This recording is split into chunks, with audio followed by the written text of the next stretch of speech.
دادگاه ماف مروان یا اروپا درباره کسین که دما قدخطین در کتنا در و ده جر زمین جزیره ده جان خوش دست آبون جه ترکیه داخوازا خوب پاراستنی کرد. لنافچه جزیره سر به پارزگاه شرنخا باکوری کردستان سال 2015 با 2016 دما شهر خندقان ده قدخطیا در کتنا در و هاتبور را گاندن. در جر زمین مالان دا 137 کسان جان خوش دست آبون.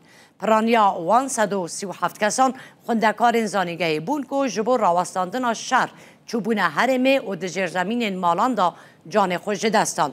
درباره بنفکرن ماف مروان ین جزیره ده پارزران سری لدادگاه ماف مروان یا اروپا دابون و 13 مجدار 2019 رونشتنا دوزه هاتبو کرن. دادگاه اروپا به حجت که سری لدادگاه دستور یا ترکیه نهاتی داین دوز رد کرده بود.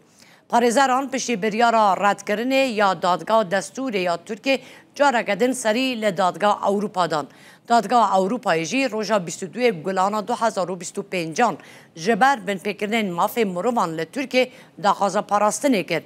لنافچه جزیره شرنخه 14 کانون 2015 قدخطیا در کتنا در و یا 79 روژان هات راگهاندن و 7 سبات 2016 دما قدخطیه دا 137 کس جالی هزین امنیین ترکیه و دجر زمین 3 آواهی آن هاتن شوتاندن و کشتن.